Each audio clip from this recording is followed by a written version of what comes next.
Bismillahirrahmanirrahim. Assalamualaikum warahmatullahi wabarakatuh. Berjumpa kembali dalam mata pelajaran biologi kelas 11.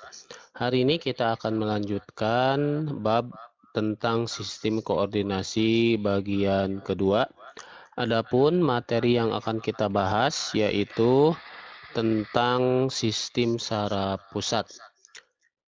Sistem saraf pusat ini terdiri atas otak dan sumsum tulang belakang. Saraf pusat, baik otak maupun sumsum tulang belakang ini dilindungi oleh lapisan meninges. Lapisan meninges sendiri itu terdiri dari 3 lapis. Yang pertama durameter, yang kedua arachnoid, dan yang ketiga pia meter. Baiklah, kita akan bahas satu persatu dari lapisan meninges ini. Urutan lapisan penyusun meninges dari luar ke dalam, yaitu yang pertama adalah lapisan durameter. Ini bagian terluar berupa selaput yang kuat dan menempel pada tulang tengkorak. Adapun lapisan yang kedua yaitu lapisan arachnoid, bentuknya mirip sarang laba-laba dan terdapat cairan cerebrospinalis. Fungsi dari selaput arachnoid ini sebagai bantalan untuk melindungi otak dari bahaya kerusakan mekanik seperti benturan. Lapisan yang ketiga yaitu adalah lapisan pia meter. Lapisan ini yang terdekat dengan permukaan otak atau korteks dan terdapat banyak pembuluh darah. Pembuluh darah ini membawa darah untuk mensuplai kebutuhan oksigen dan sari makanan bagi sel-sel otak, serta mengangkut sisa-sisa metabolisme sel. Nah, ini merupakan gambar dari lapisan meninges, di mana bisa kita lihat itu ada lapisan durameter yang langsung menempel pada tulang tengkorak. Terus lapisan tengahnya ada lapisan arachnoid, dan lapisan yang paling dalam itu adalah lapisan pia meter yang berbatasan dengan cerebral cortex atau permukaan otak. Antara lapisan arachnoid dengan pia meter ini ada ruang subarachnoid, di mana pada ruang ini terdapat cairan cerebrospinalis yang berfungsi sebagai pelindung atau peredam dari benturan.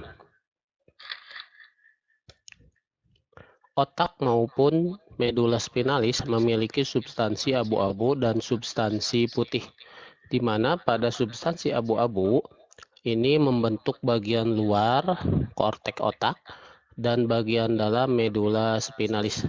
Jadi, untuk substansi abu-abu ini pada otak membentuk bagian luar, pada sumsum belakang membentuk bagian dalam.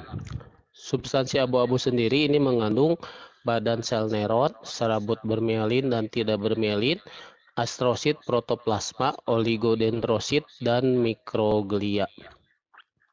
Sedangkan untuk substansi putih ini membentuk bagian dalam otak dan membentuk bagian luar dari medula spinalis atau sumsum tulang belakang.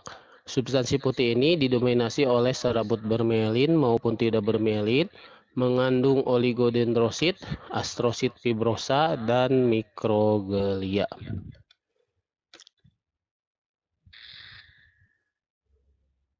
Oke, kita bahas selanjutnya tentang otak. Otak tersusun dari 100 miliar neuron yang terhubung oleh sinapsis, membentuk anyaman kompleks. Masih ingat apa fungsi sinapsis pada materi sebelumnya? Otak merupakan pusat koordinasi utama, terletak di rongga kepala dan dilindungi oleh tempurung kepala.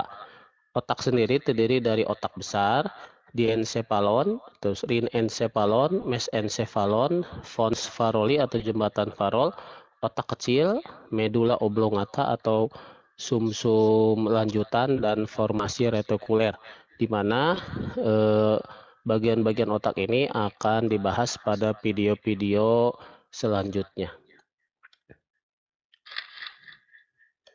Nah, ini merupakan gambar dari bagian-bagian otak.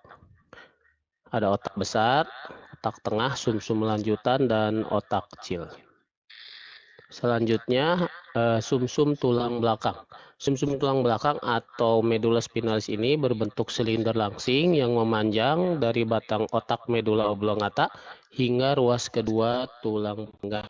Panjang dari medula spinalis ini sekitar 40 cm dengan diameter 2 cm. Bisa kita lihat pada gambar. Untuk pembahasan dari sumsum tulang belakang ini akan dibahas pada video-video khusus tentang sumsum tulang belakang. Nah, mungkin itu untuk sistem saraf pusat.